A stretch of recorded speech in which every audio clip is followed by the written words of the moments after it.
Core the Bible podcast number 102. Vigilantly protecting our hearts keeps our way sure.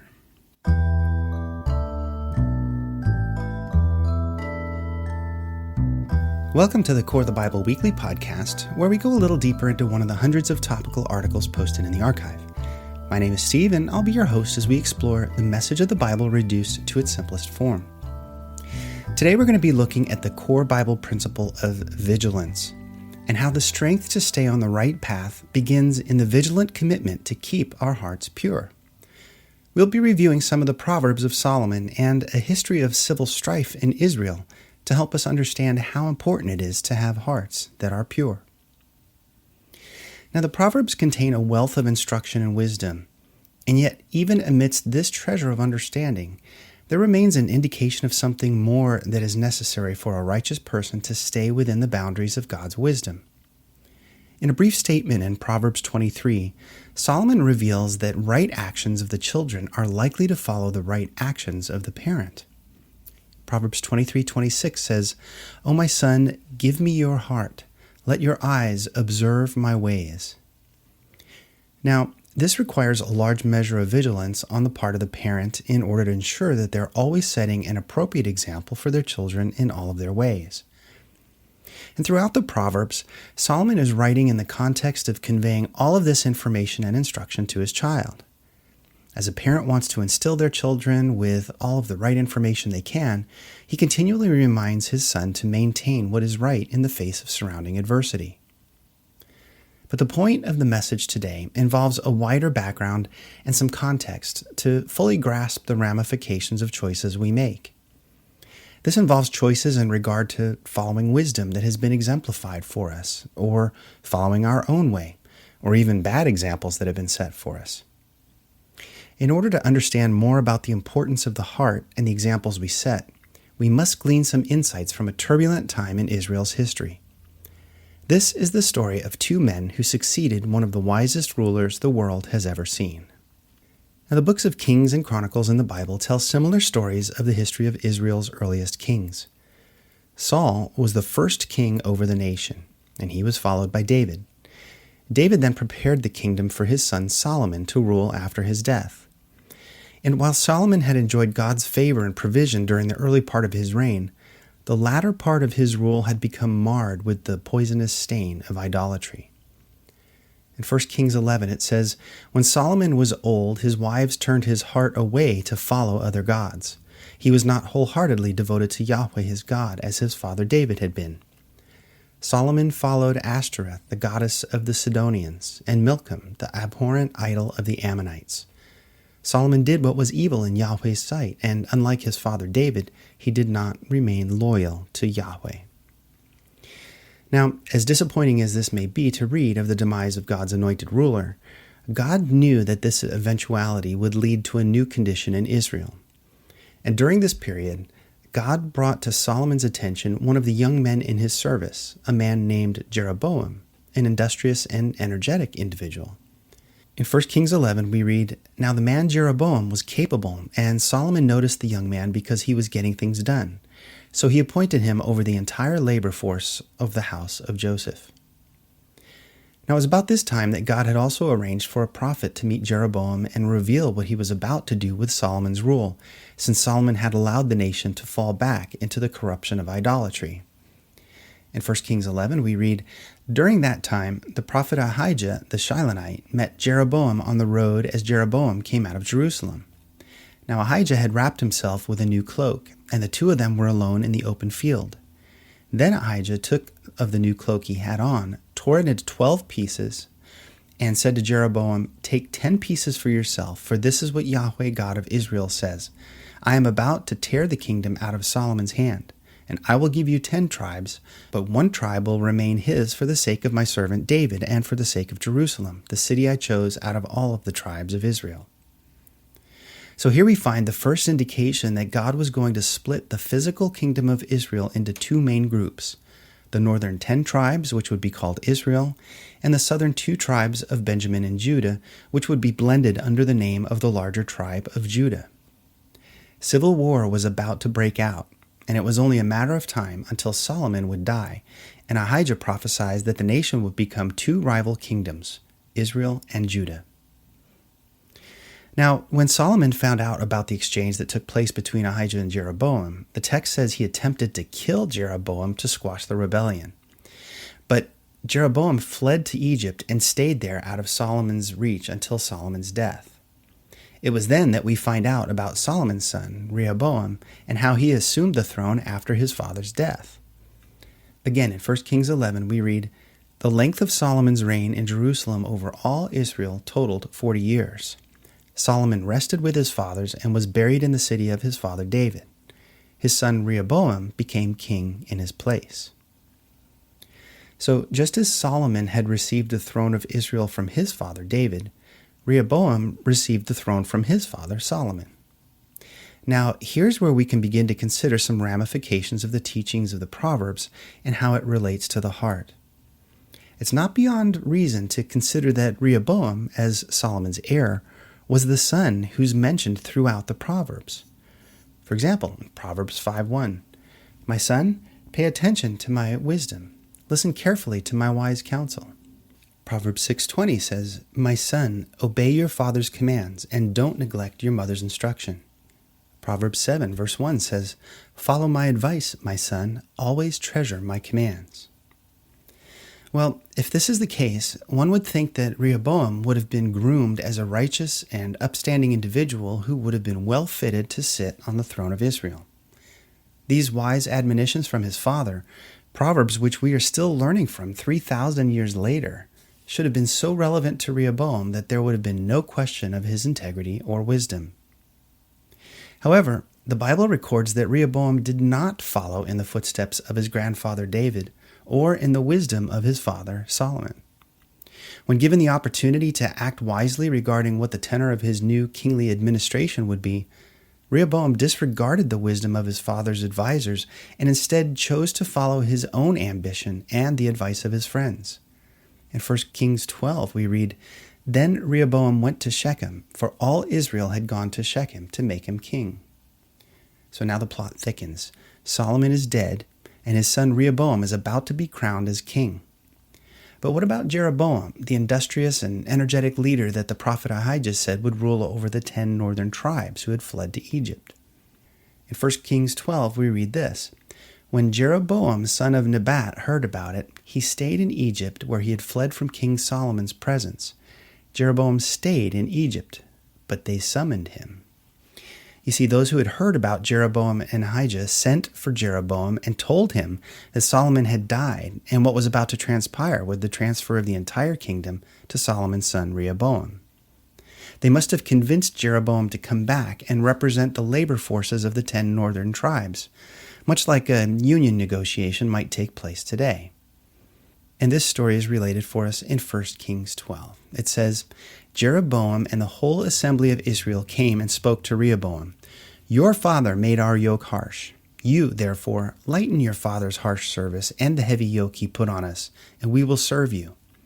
And Rehoboam replied, 'Go away for 3 days and then return to me.' So the people left.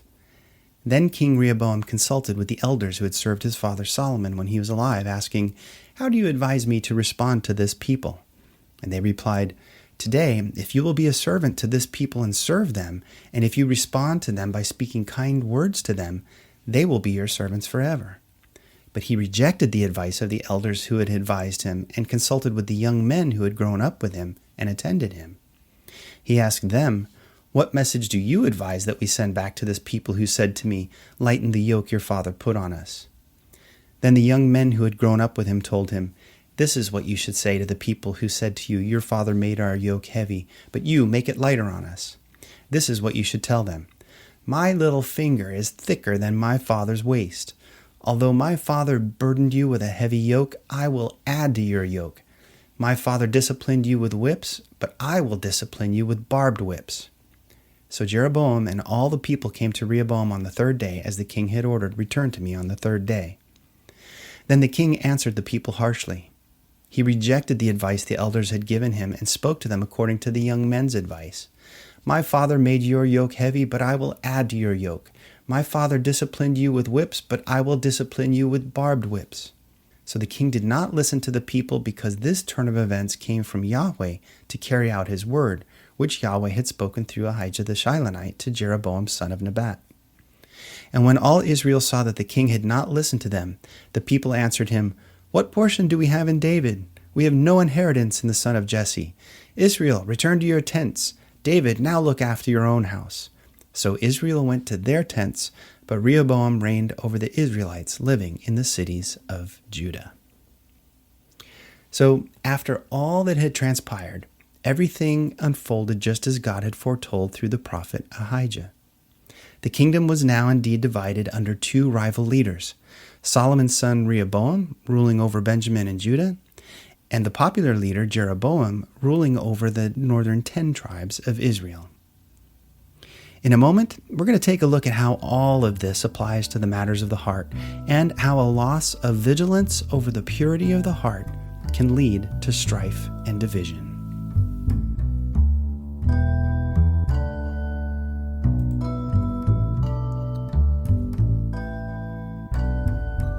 Solomon's admonitions to his son throughout the book of Proverbs fall along the same lines as the charge of David that Solomon himself received as a young man. In 1 Kings 2, it says, "As the time approached for David to die, he ordered his son Solomon, 'As for me, I am going the way of all the earth. Be strong and be a man, and keep your obligation to Yahweh your God to walk in his ways and to keep his statutes, commands, ordinances, and decrees. This is written in the law of Moses, so that you will have success in everything you do and wherever you turn.'" Well, the narrative then tells us that this is what Solomon did, at least early on in his reign over the people of Israel. In 1 Kings 3, we read, "Solomon loved Yahweh by walking in the statutes of his father David." So here we see unfolding the roots of Solomon's upbringing, how early in his adult life he followed his father David by following the righteous example David had set in regard to the commands of God. And it appears that, throughout the Proverbs, Solomon was attempting to instill that same sense of vigilance and right actions in his son Rehoboam. In the 4th chapter of Proverbs, in typical Hebraic fashion, Solomon lays out a string of admonitions for Rehoboam that can each build one upon another.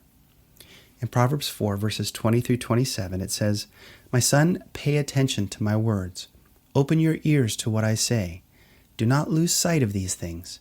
Keep them deep within your heart, because they are life to those who find them, and they heal the whole body.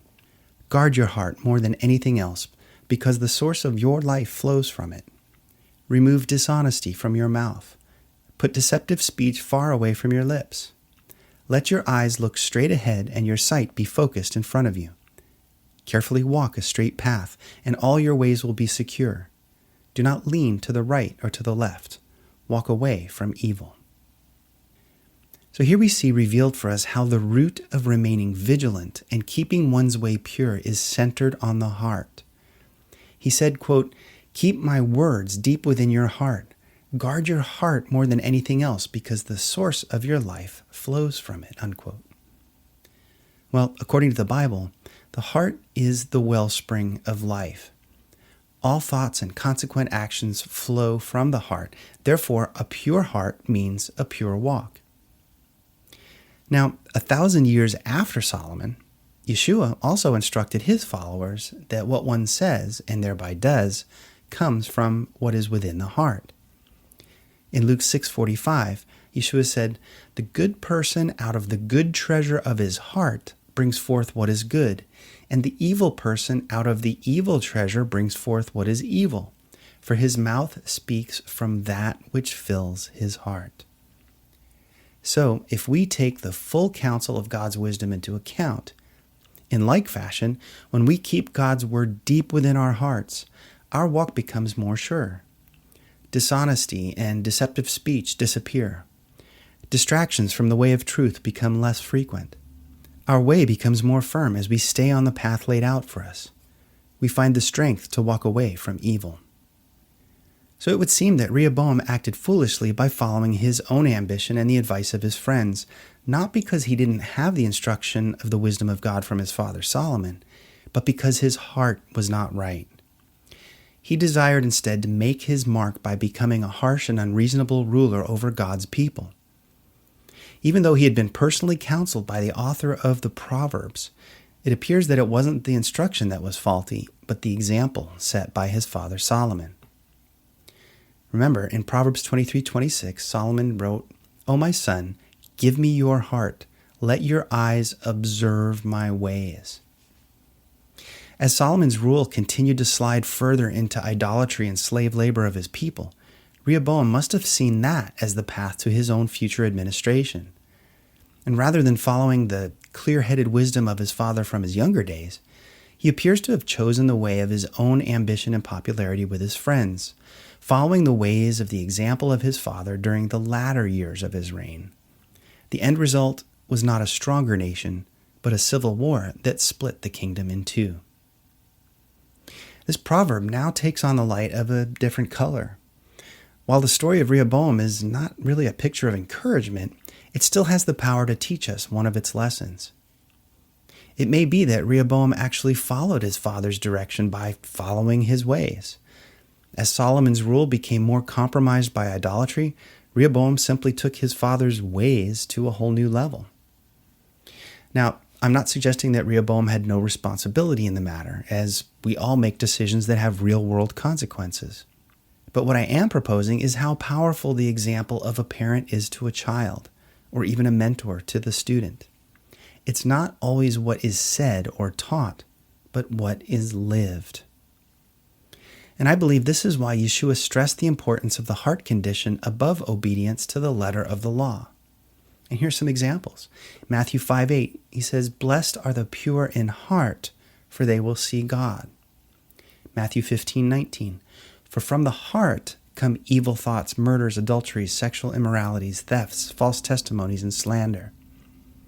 In Matthew 18:35, "So also my heavenly Father will do to you unless every one of you forgives his brother or sister from your heart."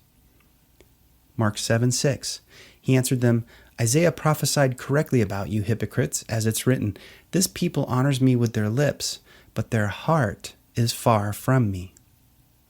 Luke 6:45, "A good person produces good out of the good stored up in his heart, but an evil person produces evil out of the evil stored up in his heart, for his mouth speaks from the overflow of the heart."